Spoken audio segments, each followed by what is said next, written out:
Hola, hola, mi nombre es Aurora y hoy te voy a hablar del sistema circulatorio. Ok, algunos conceptos. Venas y arterias. Las venas son los satélites de las arterias. Ambos son vasos sanguíneos del sistema circulatorio y van a ser estructuras tubulares. Estas estructuras tubulares van a tener diferentes partes. Una serosa, que es la más externa, una capa de músculo liso, una mucosa y en ocasiones una submucosa. En el caso de las arterias, esta serosa se va a denominar adventicia. Luego va a continuar el músculo liso que le va a dar esta capacidad de diástole y de sístole respecto a los bombeos cardíacos. Y la mucosa o submucosa se va a denominar endotelio. ¿Por qué decimos que las venas son satélites de las arterias? Porque las venas, donde hay una arteria siempre va a haber una vena y la mayoría de las veces las venas van a llevar el nombre de la arteria. Las arterias, como comentábamos, van a tener pulso, van a tener una presión sanguínea y las venas no. Las arterias van a poseer válvulas y las venas no. Es por ello que las arterias son como esta vía que va a llevar sangre oxigenada, lo cual es muy importante de conocer, y el drenaje o el retorno sanguíneo va a ser a través de las venas, pero no siempre van a estar como una circulación cerrada. Es decir, no va a ser como una carretera que vaya y venga exclusivamente. Las venas van a llevar una sangre desoxigenada que en ocasiones se puede denominar como sangre sucia, como para fines didácticos, y las arterias que llevan la sangre oxigenada se va a decir que llevan una sangre limpia. Estas venas y arterias pueden formar capilares. En esta parte vamos a encontrar una ilustración de la representación de un capilar. Los capilares sanguíneos, entonces, se trata de unas ramificaciones que provienen de la vena o de la arteria y que son muy finas. A veces su función es regular la temperatura, otras veces es atravesar más fluidamente algún órgano parenquimatoso. Hay capilares venosos, hay capilares arteriosos o en el caso de esta imagen es un capilar arteriovenoso. Cuando una vena y una arteria se unen, se relacionan, es el concepto que tenemos aquí abajo que se denomina anastomosis. Ahora, ¿cuál es la diferencia entre estos capilares y vasa vasorum? Ok, vasa vasorum es cuando, por sus etimologías podemos decir que es un vaso sanguíneo grande que se nutre por otros vasos pequeños. Entonces, no es una red de venas o de arterias muy, muy finas, como es el capilar, sino más bien es la nutrición de un vaso grande por otros. Es como la unión para poder llevar un flujo mayor. El plexo venoso, vamos a tener diferentes plexos venosos en nuestro sistema. Tenemos en el cuerpo animal un plexo braquial a la altura del cuello, un plexo lumbosacro a la altura de estas vértebras lumbares, las vértebras sacras, la caudequina, que es una parte más caudal del sistema nervioso, que también va a necesitar una irrigación, y el plexo pampiniforme, que se va a encontrar en los testículos. En los testículos, pues vemos que son órganos externos para mantener una temperatura adecuada para su funcionamiento, por lo que van a requerir este plexo sanguíneo que generalmente se va a encontrar en forma de capilar para mantener esta temperatura al enfriar la sangre, estar en contacto con el ambiente.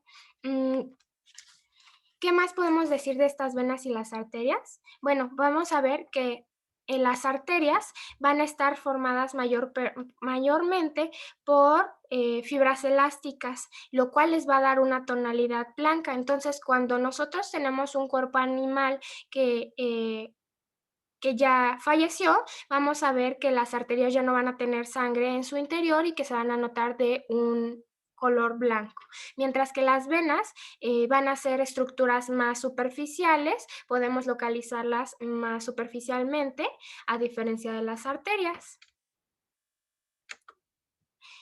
Ahora, el sistema circulatorio, si bien tiene estas estructuras tubulares, también va a tener este órgano que va a ser prácticamente la parte encargada del bombeo, el corazón.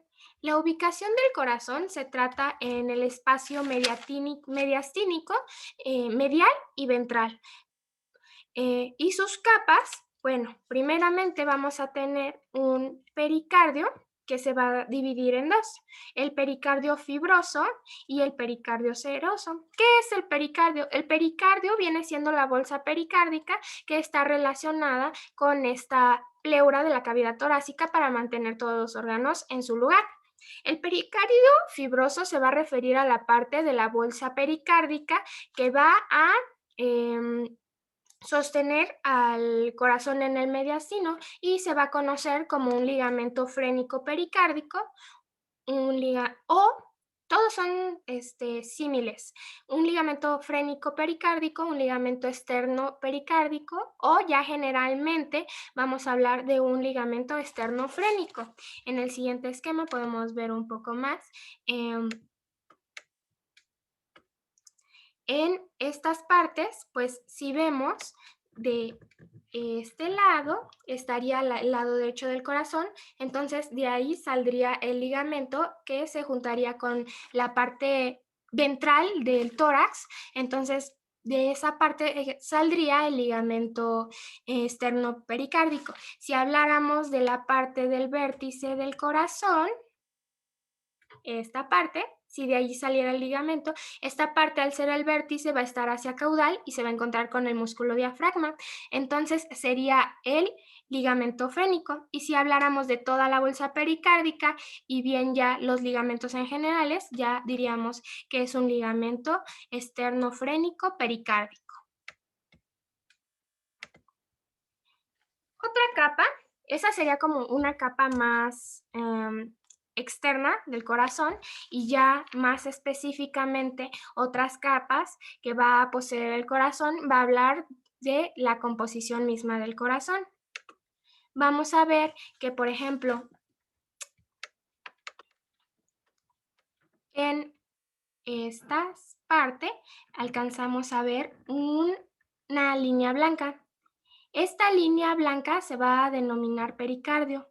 Es la membrana, es la parte del corazón más externa, es una serosa que va a tapizar todo el contorno de nuestro corazón y va a estar separada de la siguiente capa que se denomina miocardio. Vamos a tener pericardio, miocardio, endocardio. El pericardio es este tapiz externo que va a contener grasa y va a formar algunos surcos, como el siguiente que les voy a mostrar. En esta parte vemos una parte como sumida exactamente aquí. Aquí es donde empieza el surco paraconal del corazón. Entonces, como esta serosa recubre el corazón y tiene grasita, va a darle el molde para estos surcos. El caso del miocardio, que es toda esta parte, toda esta pedazo, es propiamente, pues como lo dice el prefijo mio, va a hablar de músculo, y va a ser la siguiente capa respectivamente al epicardio. Está separada de él y es el sustrato que formará las cavidades de nuestro corazón. El endocardio, ya por último, pero no menos importante, es esta ligera otra capa blanca que notamos en esta parte. El endocardio es similar al pericardio, pero se va a encontrar solamente en las cavidades del corazón.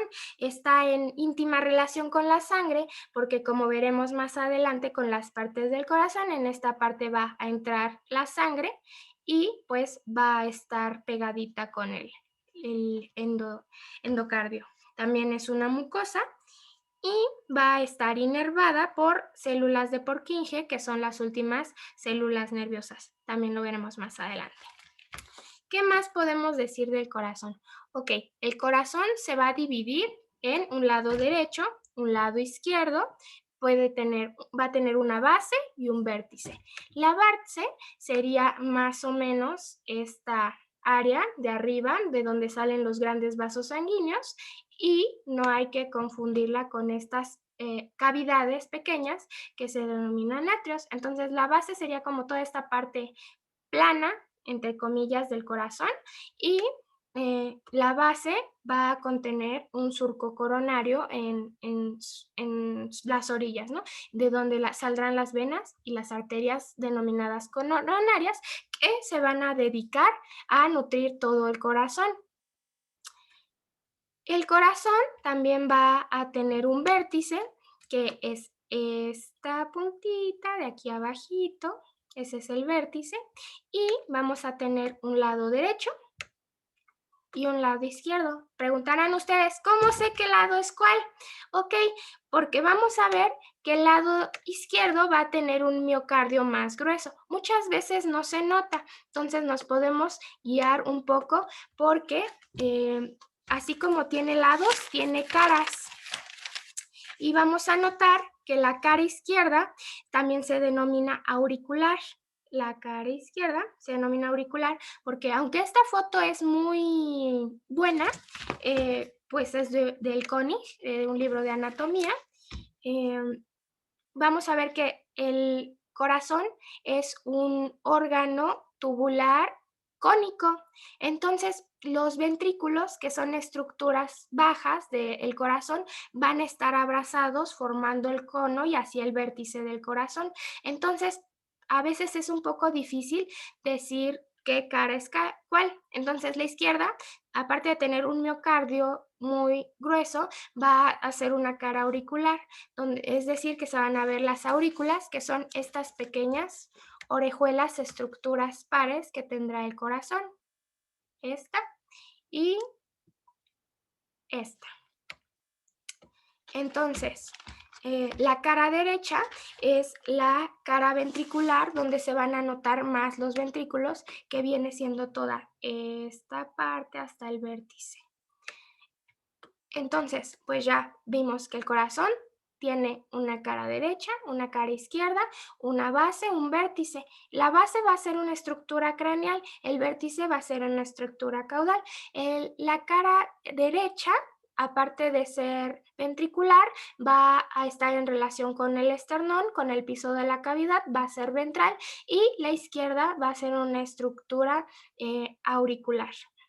Entonces, aparte de eso, el corazón se va a dividir en partes. Las primeras que ya mencionamos son las orejuelas o aurículas. Estas van a ser el primer paso, van a ser la primera parte en donde entre la sangre. Las aurículas después van a crear una cavidad denominada atrio, que ya es como una cavidad propia donde se va a almacenar primeramente el paso sanguíneo.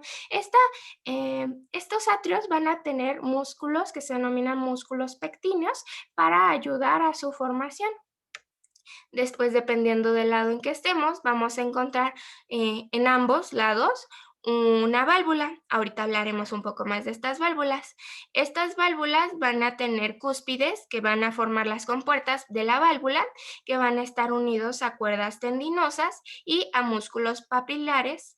Esta, a partir de la válvula hasta el piso de la cavidad, se denomina ventrículo. El ventrículo izquierdo vamos a ver que es un poco más pequeño que el ventrículo derecho por la misma razón del grosor del miocardio. Entonces, siempre que hablemos de un músculo papilar, que son estos pequeñitos que están en el endocardio, vamos a hablar del ventrículo, y todo músculo papilar está une a través de la cuerda tendinosa a la cúspide de la válvula para poder realizar este cierre adecuado de la cavidad.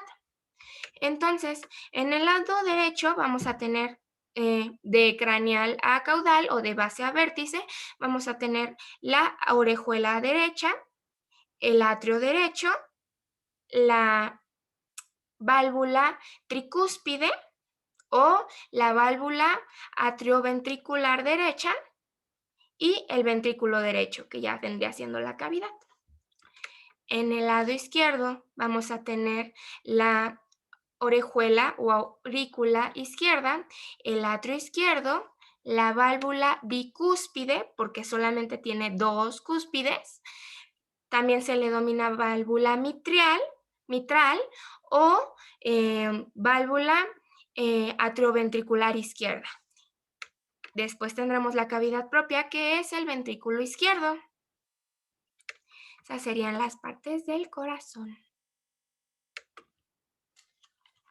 Vamos a ver que dependiendo en la cara en que estemos, vamos a tener 3 surcos. El primero, ubicado en la base, ya les hablé de él, ese es el surco coronario.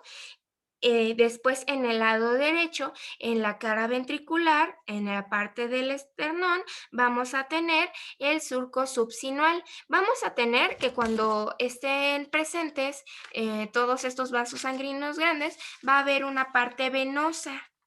Entonces, debajo de esa parte venosa, ese es el prefijo sub, va a estar un surco que no va a llegar hasta el vértice, sino que se va a quedar corto.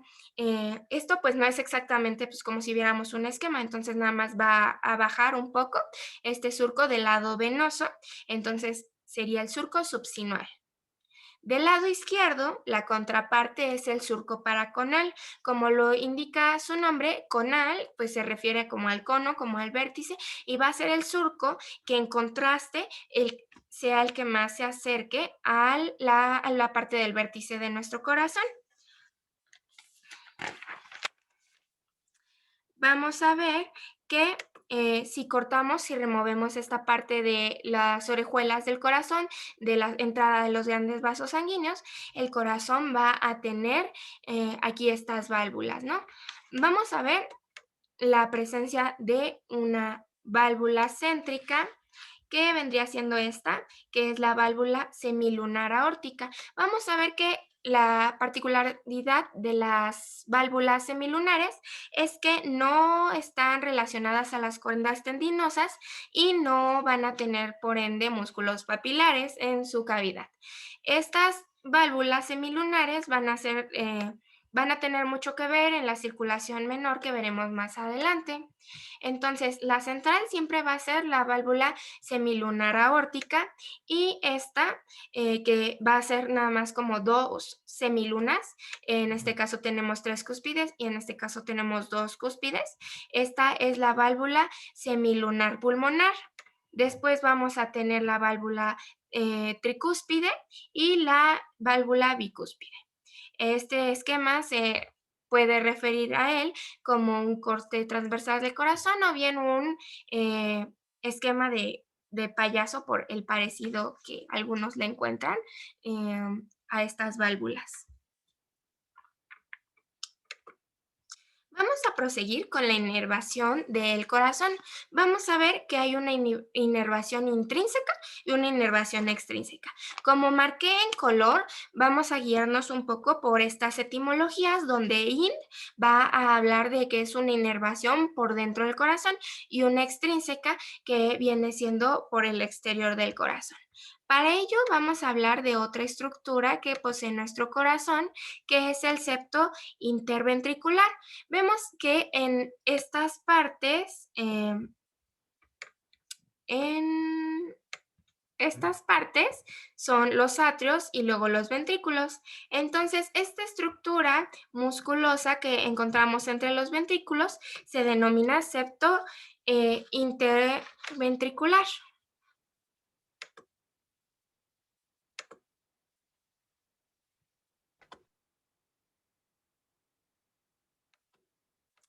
Ok, entonces sabiendo esto del septo, vamos a guiarnos en esta parte. Va a haber primero para la inervación intrínseca, la inervación que va por dentro del corazón, vamos a ver que hay 2 nodos. El primer nodo, el sino atrial, va a estar entre atrios. Hay que ver esta parte de atrial, va a estar entre los atrios. El siguiente, que va a tener como una altura media a nivel del septo, va a estar el nodo atrioventricular, pues otra vez nos habla de ventricular, va a estar a esta altura entre el atrio y el ventrículo sobre el septo. Después se va a continuar en forma de as de His, o actualmente se denomina fascículo atrioventricular. Un retorno, es decir, cómo es que va a llegar esta inervación a los laterales del corazón, hacia craneal, van a ser estas bandas septomarginales que son células de Purkinje. Por esta parte, esta es toda la inervación que recorrería el corazón como tal. Sin embargo, vamos a tener otra inervación, que es la inervación extrínseca, que va a estar en el exterior del corazón, pero no en el corazón mismo, sino que va a ser como estructuras paralelas en cierto grado. Está el por parte del sistema parasimpático nervioso, el nervio vago, que vemos que recorre todo el cuerpo y que pasa a nivel del esófago cerca del corazón. Por parte del sistema nervioso simpático tenemos el nervio laríngeo recurrente y el nervio frénico. Frénico, pues de diafragma. Cada vez que encontremos como esta palabra frénica va a tener relación con el diafragma. Eso sería todo de la inervación. Ahora vamos a ver la circulación menor o pulmonar. Esta circulación es muy simple, es muy corta y va a estar en íntima relación con el sistema circulatorio mayor, con la circulación sistémica. Aquí tenemos un pequeño esquemita que yo misma dibujé para no citar otra imagen, perdón, que más o menos se alcanza a entender.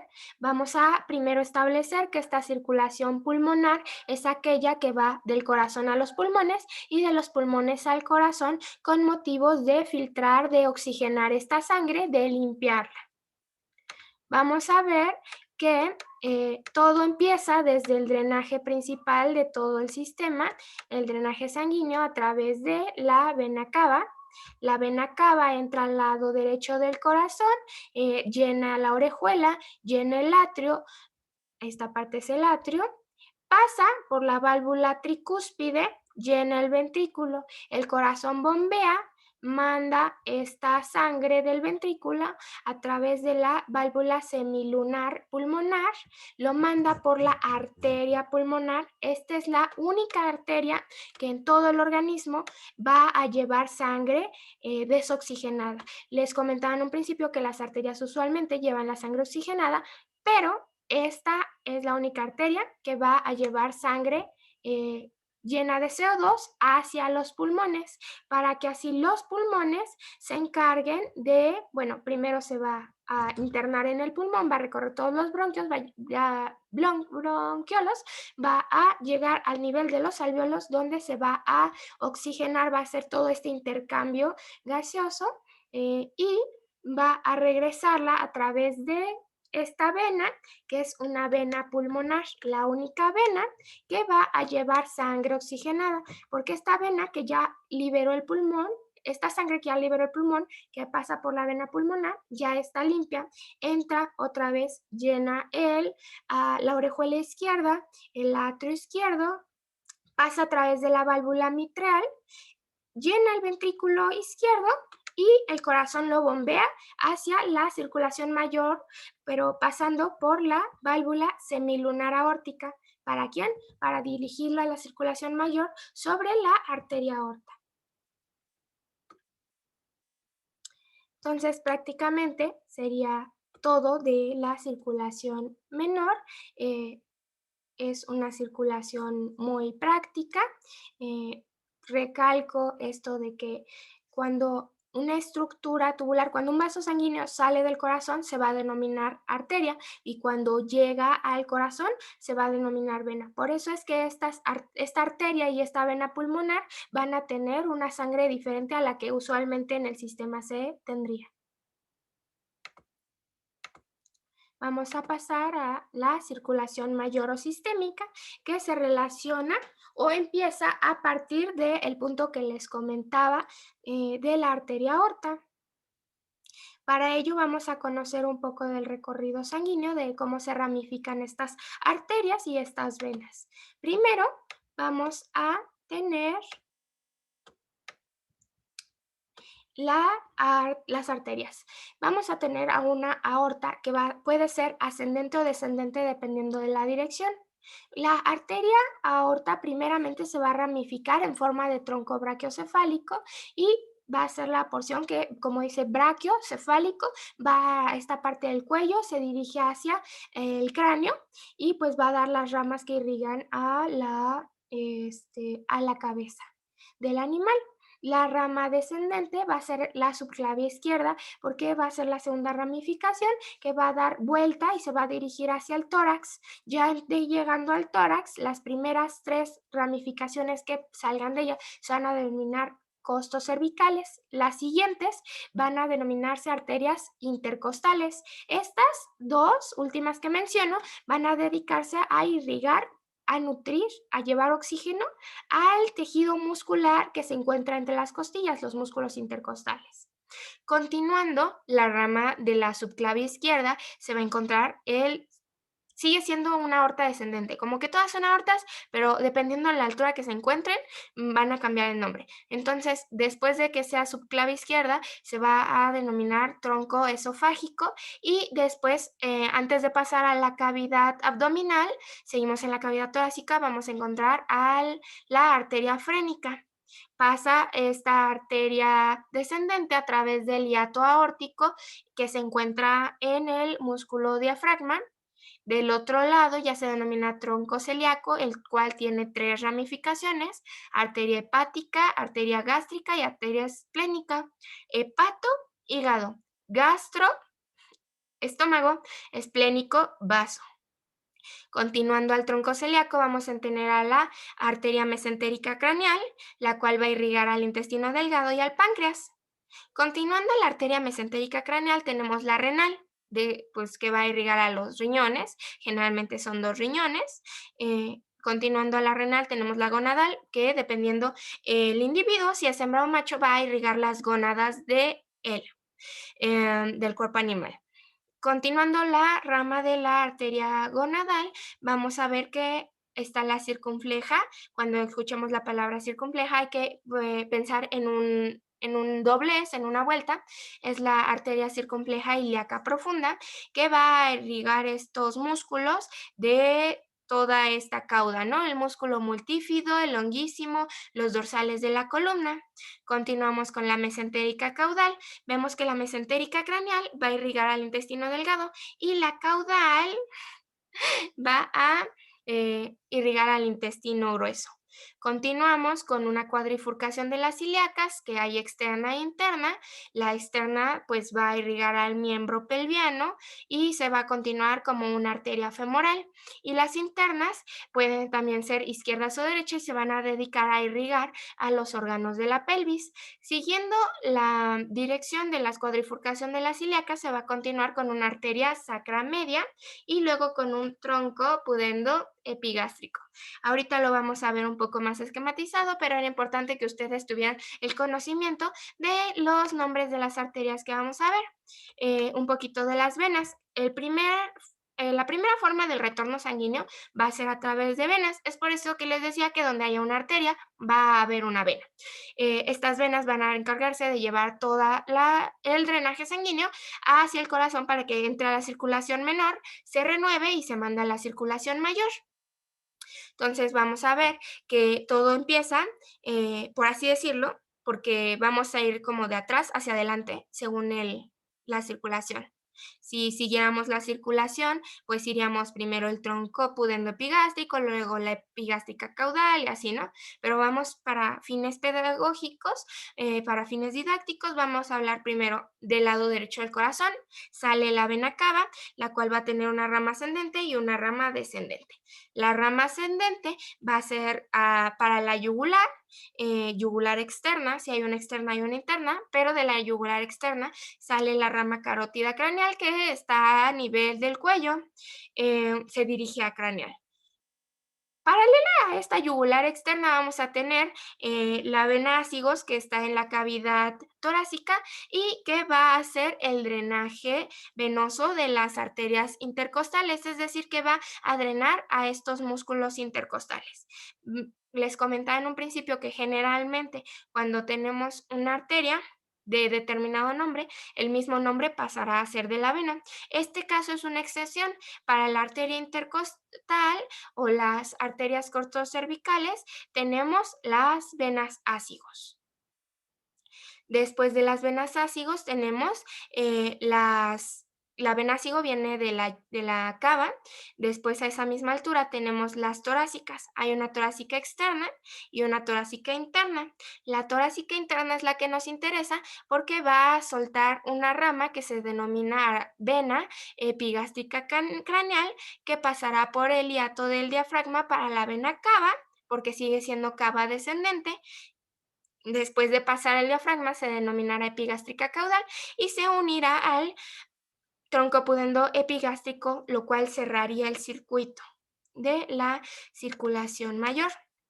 Aquí tenemos también un esquemita diseñado por mí, donde les explico que aquí viene el lado izquierdo del corazón, este vendría siendo la arteria aorta, la porción ascendente con el tronco brachiocefálico, la porción descendente con la arteria subclavia izquierda, y pues todo esto viene siendo la subclavia izquierda, nada más que se va a ramificar en las arterias que irrigarán los intercostales, las primeras tres costocervicales, las siguientes intercostales. Aquí ya deja de ser la subclavia izquierda, bueno, y se continúa como el tronco esofágico, y después aquí está el diafragma, el hiato, y entonces esta parte de la aorta descendente sería la arteria frénica. Del otro lado ya tendríamos el tronco celíaco, que va a irrigar al hígado, al estómago y al páncreas. Esas serían sus ramificaciones: arteria hepática, gástrica y esplénica. Después del tronco celíaco ya tenemos esta arteria mesentérica, que se va a encargar de irrigar al intestino delgado y al páncreas.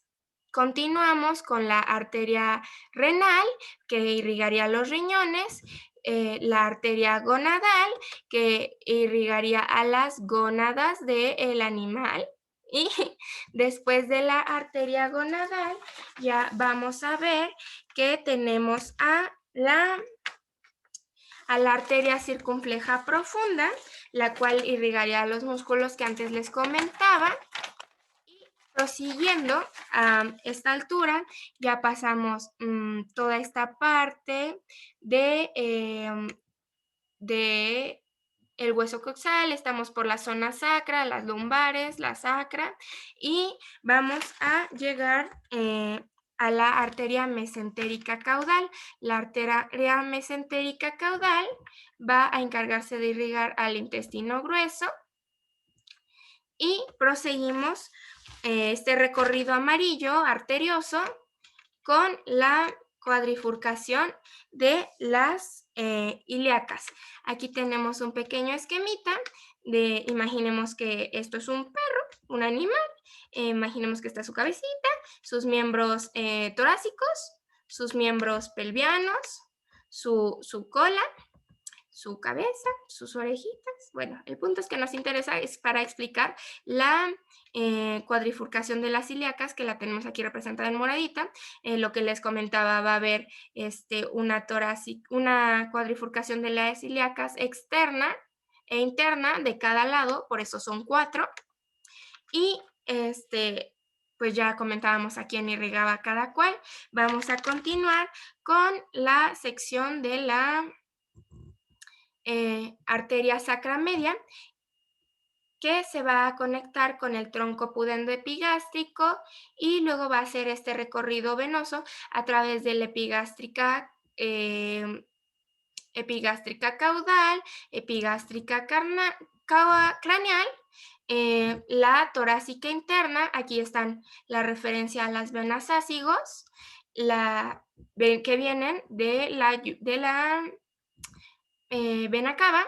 La vena cava en su porción ascendente como yugular y posteriormente carótida, y en su porción descendente como la torácica interna, la torácica externa, y pues estas epigástricas. Recordemos que aquí pues nada más vemos una línea azul, pero recordemos que donde hay una vena hay una arteria, entonces sería una interrelación, una conexión de cada lado para completar el esquema. También hay que recordar, si tenemos una subclavia izquierda, vamos a tener una subclavia derecha que se montaría de este lado, y igualmente tendría su retorno venoso.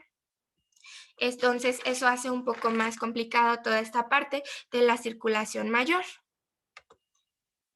Vamos a continuar con el segundo retorno venoso. Este retorno venoso es conocido como el sistema porta, sistema portal, sistema portohepático. El sistema porta. Aquí tenemos un ligero esquema de cómo más o menos se podría representar. Estos esquemas pues los realicé cuando di la asesoría de este capítulo del temario y sería más o menos esta línea verde. En un sentido estricto, pues todas estas arterias van a unirse, se van a formar un capilar arteriovenoso, un capilar anastomosado a nivel del hígado, saldrán en una vena portal común, que es toda esta verdecita que está aquí larga, y continuaría su unión hasta la porción inferior o la porción descendente de la vena cava. Vamos a ver un esquema que lo representa un poco mejor. Entonces, de este lado vamos a tener un poco en naranja del sistema de la circulación sistémica, de la circulación mayor sanguínea. Y luego aquí vemos todo esto del vaso, el intestino delgado, el intestino grueso, el hígado. Entonces vemos como si las arterias llegan a irrigar todos estos órganos.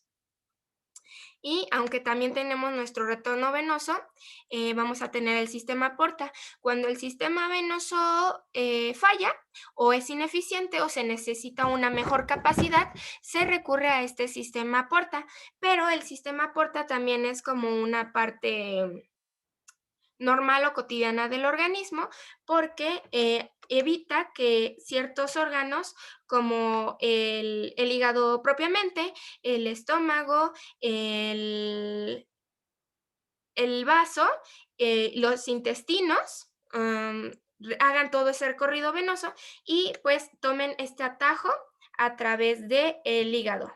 Vemos aquí como la vena esplénica, la vena mesentérica craneal y caudal, la caudal se unen en la vena porta, llegan al hígado, forman este capilar que les comentaba en un principio para atravesar todo este hígado y tomarlo como primer filtro y así facilitarle un poco la tarea a los pulmones. Los manda otra vez por la vena hepática, llega a la vena cava y pues ya sabemos que la vena cava llega al lado derecho del corazón, donde hace todo este recorrido de la circulación menor y lo vuelve a mandar la sangre limpia a la circulación mayor. Básicamente, esta es la función del sistema porta. Ya por último, vamos a hablar un poco de la circulación en el feto, la circulación fetal. Vamos a ver que en palabras simples para una explicación primaria, el feto aún no tiene esa capacidad de filtración en los pulmones. Sus pulmones ya sea que aún no están terminados de desarrollar, bueno, el punto es de que no son funcionales, porque imagínense si el feto respirara dentro del vientre, pues se asfixiaría, ¿no? Entonces, para no activar todo este sistema respiratorio, estos pulmones no son funcionales, no pueden filtrar el drenaje sanguíneo del feto. Entonces, ¿qué hace? Si recibe sangre a través de esta arteria umbilical en rojo, que nutre a todo el individuo para su desarrollo, pero su drenaje, enseguida lo vamos a ver. Vemos que las estructuras importantes, pues obviamente es el corazón para este sistema circulatorio, el hígado, las arterias y venas umbilicales y la placenta que rodea al feto. Entonces, vamos a ver. Vamos a ver que por primera parte se va a nutrir al feto a través de esta arteria umbilical que va a llevar a a través del hígado, la arteria umbilical, para acá, el hígado recibe esta irrigación sanguínea que lo manda al corazón, el corazón lo procesa y luego lo saca por toda esta parte de la cava inferior, pseudocava inferior del feto, lo pasa a través de las venas umbilicales, llega a través del cordón umbilical también y vemos que el cordón umbilical es aquel que porta esta arteria y vena umbilical y lo va a depositar en la placenta, lo cual manda el drenaje sanguíneo al sistema de la circulación mayor de la mamá. Otros puntos importantes en esta circulación fetal y de importancia clínica es, por ejemplo, mm, entre la arteria pulmonar y entre la arteria pulmonar y la arteria aorta del feto hay un conducto. Este conducto se llama conducto arterioso. Va a facilitar el flujo sanguíneo por propósito del drenaje e irrigación del feto, pero cuando el animal nace, se supone que este conducto arterioso debe cerrarse y nada más como vestigio de ello va a dejar el ligamento arterioso que va a conectar como la aorta con la arteria pulmonar. Si este conducto no se cierra adecuadamente, va a ocasionar que haya un soplo cardíaco, una arritmia cardíaca en el animal, porque hay una filtración de sangre donde no debe de haberla. Otra estructura, otro foramen importante es a esta altura, entre los atrios, va a estar el foramen oval. Este foramen oval igual tiene la misma función de que pueda circular bien la sangre, tanto para drenaje como para irrigación en el feto, pero asimismo, si persiste en el animal, ya una vez nacido, no se cierra al paso del tiempo, va a provocar que el bombeo tenga un filtro, un soplo, una arritmia y no se pueda mandar la sangre de acuerdo a su función, si es sangre limpia o si es sangre que se va a limpiar por los pulmones. Entonces, básicamente, esta sería una circulación del feto. Se vería, los que llevan embriología lo vieron más profundamente, pero para fines anatómicos serían estas las estructuras o el trayecto importante en la circulación fetal. Y pues eso sería todo de mi parte. Muchas gracias. Doy clases los jueves, no, no es cierto. O sea, sí, doy asesorías ahí quien guste, ya me conocen. Sería todo por mi parte de este tema. Fue un gusto verlos esta vez. Nos vemos.